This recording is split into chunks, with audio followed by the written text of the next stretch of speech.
राजसभेत काय काय घडलं ते सर्व मला समजलं. मला ते आवडलं नाही. संपत्ती आणि सत्ता मानवी मनाला कधीकधी पशुहूनही क्रूर करतात. राज्यातील आपला न्यायभाग मागणाऱ्या युधिष्ठिराला शकुनी मामांनी जी वागणूक दिली ती कुणालाच पटणारी नव्हती. मला तर ती मुळीच आवडली नाही. पण न आवडणाऱ्या सर्वच गोष्टी काही नेहमी थोपविता येतात असं नाही. मला शकुनी मामांचं स्वतःचं गांधार राज्य सोडून नेहमी हस्तिनापुरात राहणंच पसंत नव्हतं. सर्व कलहाचं मूल तेच होतं. सभागृहात पांडवांच्या वतीनं युवराज युधिष्ठिरांनी आपण पांडू महाराजांचे पुत्र आहोत असं सांगून आपल्या दिग्विजयी पित्यानं जिंकलेल्या राज्याचा न्याय राज्यभाग आपणाला द्यावा अशी विनंती केली. राजसभेत सर्व वृद्ध आणि अनुभवी कौरव योद्धे असूनही शकुनी मामा मध्येच उठून मानभावीपणानं म्हणाले की पांडवांना राज्याचा भाग पाहिजे असेल तर कौरव त्यांना मोठ्या आनंदानं खांडव वनाचं विशाल राज्य देण्यास तयार आहेत. पांडवांचा जन्म शतशृंग पर्वतावर झाला आहे.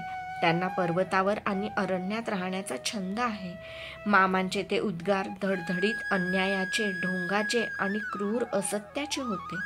पण सभेतील सर्व योद्ध्यांनी विवश स्तब्धता स्वीकारली होती. अंगराजांकडून वचन घेऊन मी मोठी चूक करून बसले होते. पांडवांवर अन्याय होतो आहे ही जाणीव त्यांना सभेत अस्वस्थ करणारी असूनही ते वचनापायी काहीच बोलू शकले नव्हते. युधिष्ठिरानं खांडव वनाचा स्वीकार केला. सभा विसर्जन पावली.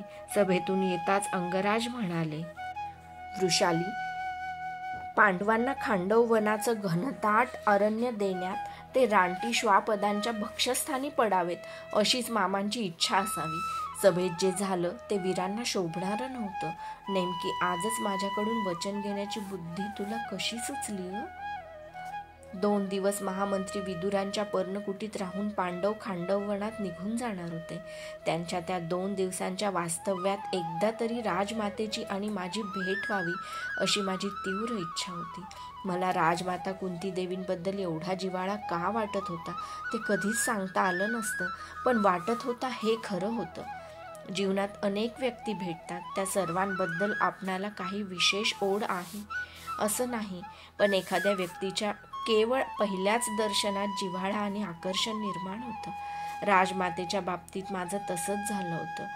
बऱ्याच दिवसानंतर भेटीचा योग येत असल्यानं त्यांच्याशी 4 शब्द समक्ष बोलायला मिळावेत असं मलाही वाटत होतं.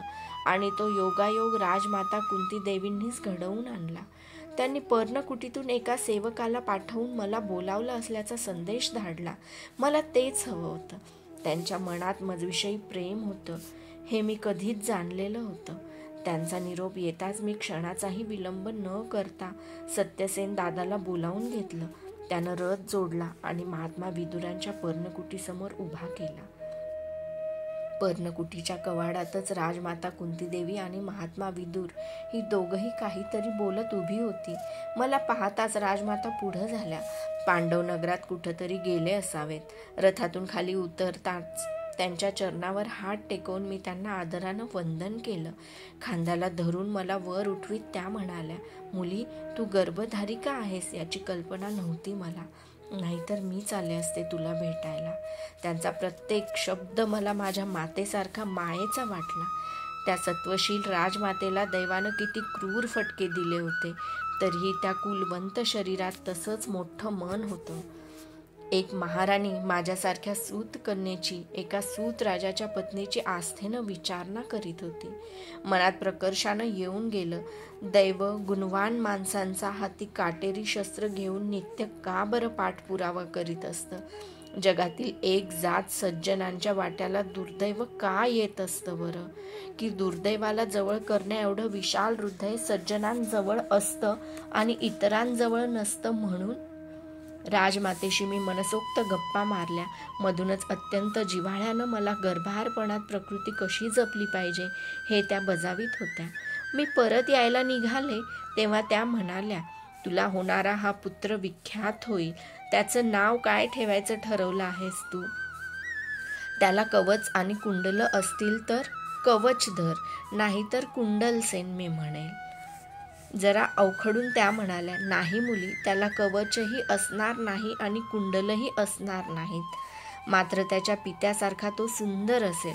त्यानं तुझ्यासारख्या सुदैवी व्हावं म्हणून तुझ्या नावावरून त्याला वृषसेन असं नाव का ठेवीत नाहीस तू?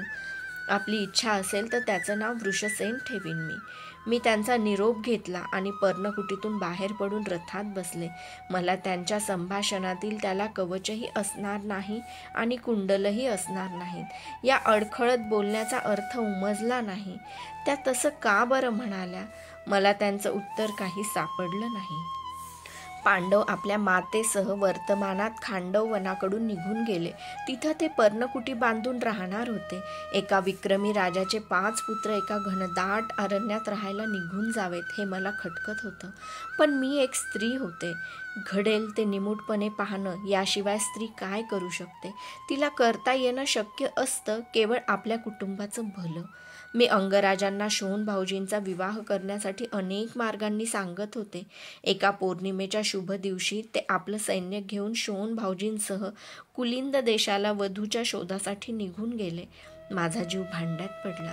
ते जातील, ती दिशा आपलीच करतील यावर माझा पूर्ण विश्वास होता.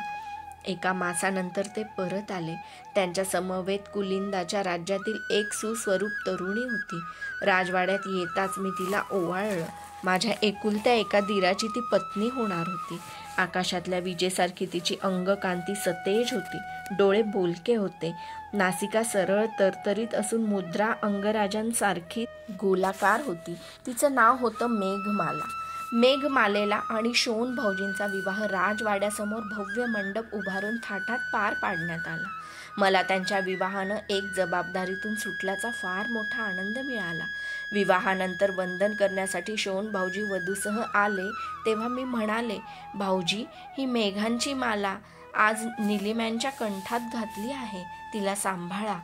इंद्रधनुष्याचे रंग फुलवीत तुमच्या संसारात ते नेहमीच्या सहजतेने हसत म्हणाले, दादानं 2 विवाह केले, तसे मीही करीन असं वाटलं की काय तुम्हाला वहिनी? पण दादात आणि माझ्यात फार मोठं अंतर आहे. मी, सुप्रिया आणि मेघमाला आम्ही तिघीही आमच्या सासू सासऱ्यांना जपत होतो. आमच्याकडे पाहून ते नेहमी कृतार्थ भावनेने म्हणत, मुलींनो, आता मरण यावं असं वाटतं. सौख्याच्या शिखरावरून स्वर्गाला जाणारी वाट जवळ असती तर किती बरं झालं असतं. कर्ण अंगराज झाला, त्याचे विवाह झाले, शोणही चतुर्भुज झाला. आमच्यासारख्या सारथ्यांची सौख्याची कल्पना यापेक्षा अधिक ती काय असणार? मला चिमटा काढीत सुप्रिया त्यांना म्हणे, पण मामनजी, नातवाचं मुख पाहिल्याशिवाय स्वर्गात प्रवेश नाही असं ऐकलंय आम्ही. होय सुप्रिया, ती एक इच्छा राहिली आहे आणि वृषाली ती लवकरच पूर्णही करील. काय वृषाली? ते मला विचारेत. माझं मुख लज्जेनं आरक्त होई. मी सुप्रियेकडे लटक्या रागानं पाही. तोंड फिरवून ती खुदू खुदू हसत राही. सुदामा